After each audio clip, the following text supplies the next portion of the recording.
Olá e bem-vindos ao Expansão Astronauta. Marte, frequentemente referido como o planeta vermelho, é o quarto planeta do Sistema Solar em ordem de distância do Sol e tem fascinado a humanidade por séculos. Sua cor distintiva, causada pelo óxido de ferro na superfície, e sua proximidade relativa à Terra têm inspirado inúmeros mitos, histórias e, mais recentemente, uma intensa exploração científica. Nos últimos anos, Marte se tornou o foco principal para agências espaciais e empresas privadas, que vislumbram a possibilidade de enviar missões tripuladas e até mesmo estabelecer colônias humanas no planeta. Com suas paisagens desérticas, vulcões gigantescos e cânions profundos, Marte oferece um terreno de estudo único para entender melhor a formação e evolução dos planetas rochosos. A busca por sinais de vida passada ou presente em Marte também levanta questões fundamentais sobre a possibilidade de vida além da Terra, tornando-o um dos principais alvos na exploração espacial contemporânea. De fato, Marte tem muitos mistérios.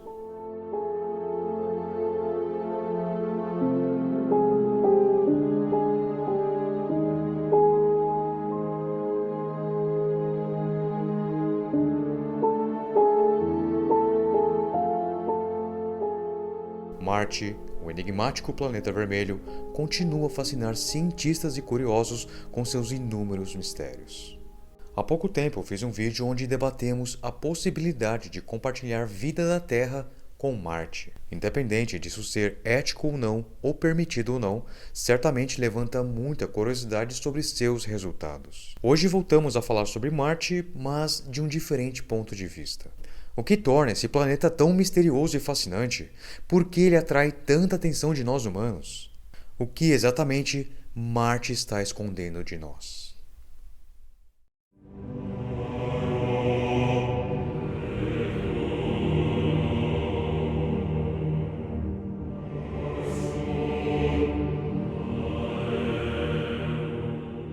Ao longo dos tempos, todas as culturas humanas observaram o planeta Marte. Embora a maioria não soubesse exatamente do que se tratava, estavam cientes daquela estranha e brilhante luz avermelhada em movimento no céu. Em tempos mais recentes, determinamos que Marte é de fato um planeta como a Terra. Durante a era espacial, aprendemos muito sobre Marte. Descobrimos que é um mundo desértico com uma atmosfera tênue, mas com evidências de ter tido oceanos e uma atmosfera mais espessa em um passado distante. Nessas condições, Marte se assemelhava muito à Terra atual de muitas maneiras. No entanto, essas condições foram temporárias, pois Marte não possui a massa e a posição no sistema solar necessárias para manter um ambiente habitável a longo prazo, como a Terra tem. Marte simplesmente secou e perdeu grande parte de sua atmosfera, porque não tinha escolha. Com cerca de metade do tamanho da Terra, sua menor gravidade não foi o suficiente para manter a estabilidade planetária a longo prazo.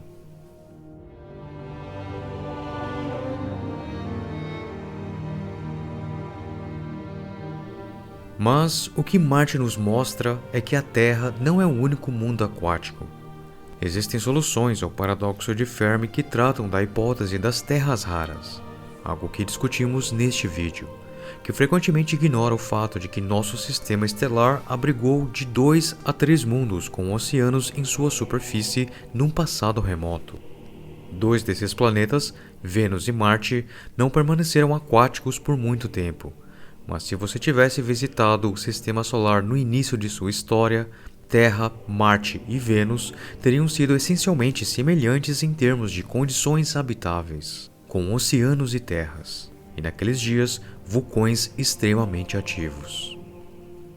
No entanto, nos primeiros dias, acredita-se que tanto Marte como a Terra tinham atmosferas ricas em hidrogênio. Nenhum dos planetas consegue reter o hidrogênio indefinidamente. Ele é gradualmente perdido para o espaço, mas por um tempo, ambos tiveram atmosferas mais espessas incorporando-o. Naquela época, ambos os planetas tinham abundância de ferro metálico em suas superfícies. No caso da Terra, o ferro da sua superfície era um metal predominantemente estável. Ele reage de outras maneiras sem a vida, mas acredita-se que a maior parte dele existiu até o grande evento de oxidação do planeta Terra. O ferro da Terra tornou-se então um dissipador de oxigênio, o que significa que o ferro da superfície do planeta enferrujou até que toda a superfície fosse oxidada. Portanto, a oxidação da Terra foi em grande parte provocada pela presença de vida. No entanto, existe um enigma. Marte também está visivelmente enferrujado. O óxido de ferro é o que confere a Marte sua característica cor avermelhada, conhecida pelos humanos desde tempos imemoriais. Contudo, não sabemos ao certo como este processo ocorreu em Marte.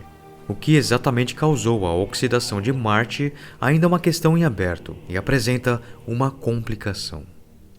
Acredita-se que, por ser menor que a Terra, Marte teria mais ferro em sua superfície, pois o planeta não teria se diferenciado tanto quanto a Terra ao longo das eras em razão de suas placas tectônicas. Isso significa que menos ferro na superfície teria afundado no núcleo devido à menor gravidade. Portanto, Marte teria uma porcentagem comparativamente muito maior de ferro na superfície para oxidar. Diferentemente da Terra, onde a oxidação foi em grande parte provocada pela presença de vida e a consequente produção de oxigênio, Marte não possui evidências claras de processos biológicos que possam ter desempenhado um papel semelhante.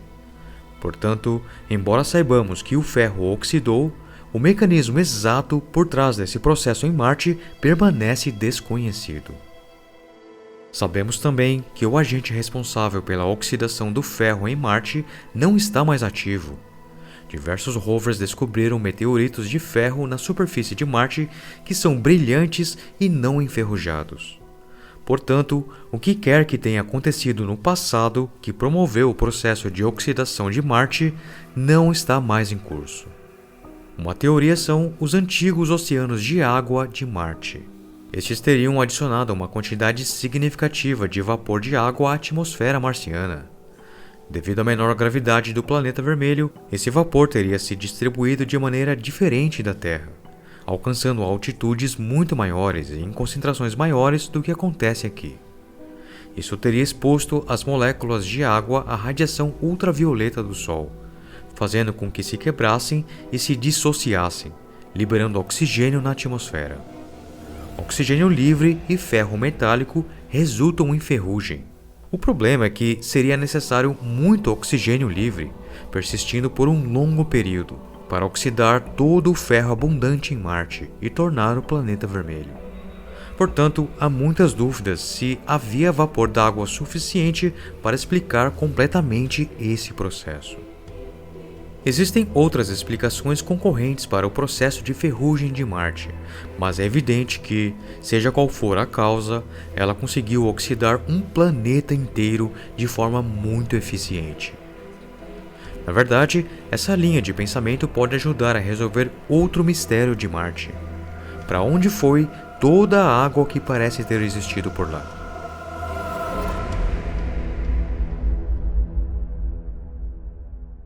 Talvez parte da resposta seja que a água se decompôs.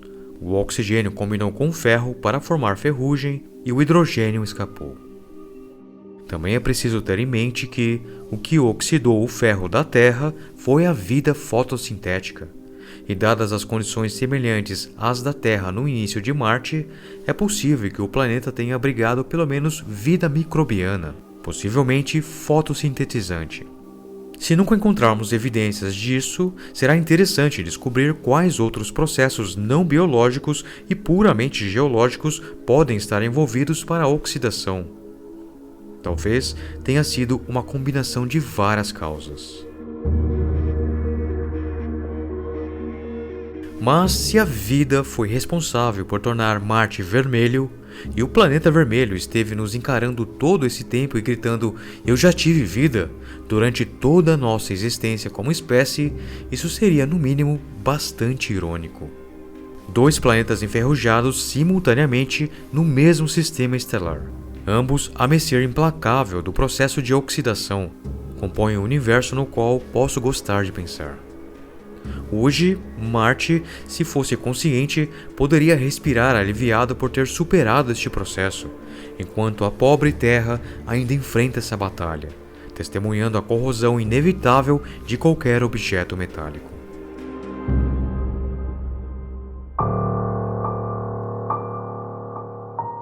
Mas isso é apenas o começo dos mistérios pendentes do planeta Marte, e muitos desses mistérios podem ter ligações entre si. Outro enigma intrigante é que os hemisférios norte e sul de Marte são muito diferentes um do outro. As terras altas do hemisfério sul são em média cerca de 5 km mais elevadas do que as do norte, e a própria crosta é substancialmente mais espessa em dezenas de quilômetros. Isso é difícil de explicar à primeira vista. Uma possível explicação é a presença de algo na crosta marciana que ainda não foi identificado de forma clara, mas que influenciou essa disparidade. A crosta marciana parece ser uma placa única, o que significa que não possui placas tectônicas. Mas a distinta diferença topográfica e geológica entre o norte e o sul sugere a possibilidade de que o planeta possa ter tido, em algum momento, um tipo de atividade de placas tectônicas. No entanto, deveria haver outras evidências para isto, mas não há. Outra possibilidade é que esteja de alguma forma relacionado com um impacto, e que Marte tenha sofrido um enorme impacto no início, não muito diferente do impacto da Terra com Theia, que se pensa ter formado a Lua. Mas deveria haver outras evidências desse tipo de impacto em Marte e até agora não há nenhuma. Também foi sugerido que o calor interno de Marte foi distribuído de forma desigual desde o início, possivelmente devido a uma pluma de manto quente. Essa pluma, que pode ter sido relacionada a impactos antigos, pode ter influenciado as diferenças observadas na crosta do planeta. No entanto, é provável que esse mistério possa eventualmente ser resolvido com estudos mais detalhados da geologia e da atividade sísmica atual de Marte. Atualmente, simplesmente não temos uma ideia completa o suficiente.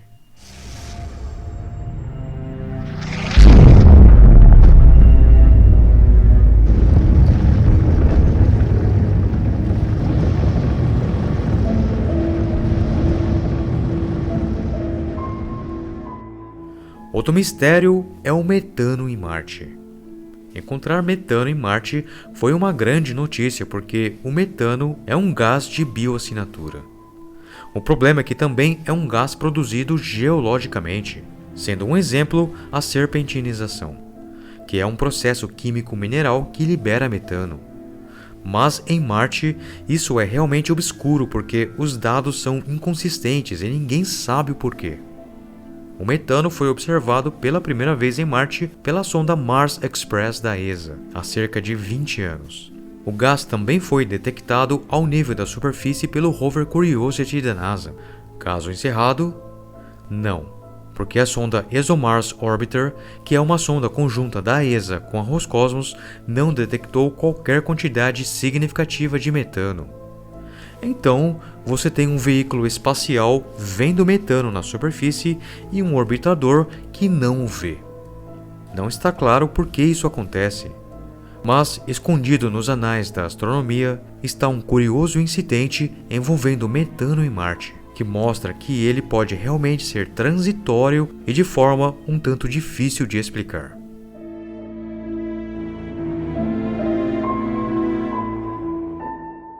As explicações geológicas para isso são diretas. Pode ser simplesmente que o metano transitório marciano seja metano antigo e que está preso abaixo da superfície e por vezes é liberado, talvez como resultado de um evento sísmico. O metano pode fazer coisas assim aqui na Terra, principalmente na formação de uma espécie de gelo de metano no fundo do mar chamado clarato, e isso pode resultar em liberação de metano. Talvez algo semelhante esteja acontecendo com o subsolo de Marte. Mas há um problema. As florações de metano parecem ser sazonais. Esse aspecto é nada menos que uma preocupação, porque, embora seja concebível que algum processo geológico sensível possa responder às condições sazonais, isso não parece muito provável. A geologia simplesmente gosta de fazer o que a geologia faz em seus próprios termos. A melhor opção parece ser o derretimento sazonal ou a quebra do gelo subterrâneo, que resulta na liberação de metano abaixo do gelo. Mas deve-se notar que essas florações sazonais de metano podem indicar a presença de vida microbiana subterrânea que ainda persiste nas profundezas da superfície de Marte. A vida na Terra, como bem sabemos, pode agir sazonalmente com bastante facilidade. Tudo o que podemos fazer para responder a esta questão são novas missões a Marte, combinando com a presença de humanos em Marte.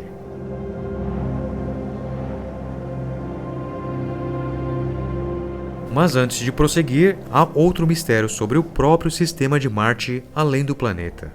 E este será quase que certamente resolvido antes de 2032.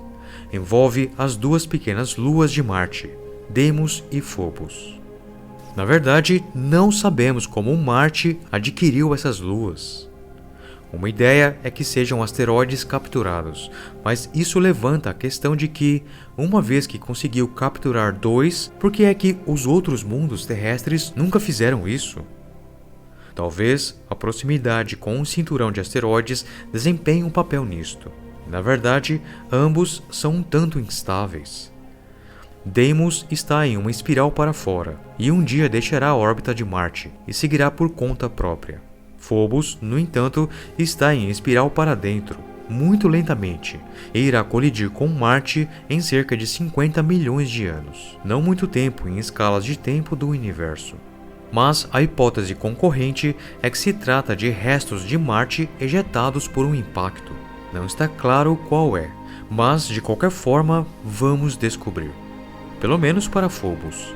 A Agência Espacial do Japão, JAXA, deverá lançar a sonda MMX em 2026, que inclui uma missão de retorno de amostras que irá coletar material de Phobos e enviá-los à Terra.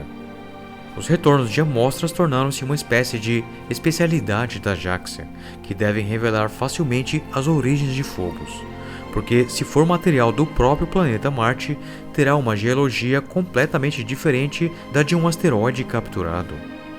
A diferença aqui é tão grande que provavelmente não haverá muito debate sobre isso, e poderemos muito bem ter uma resposta poucos dias após a abertura das amostras. Marte tem muitos mistérios, e estes são apenas alguns dos menos conhecidos. Mas com Marte, parece provável que, com toda a exploração que fazemos naquele mundo, devido à sua acessibilidade e ao nosso desejo de colocar humanos lá e explorá-lo completamente, resolveremos muito desses mistérios, além, é claro, de aprendermos novos, muito mais rápido do que qualquer dos outros mundos do Sistema Solar. Tempos emocionantes, de fato.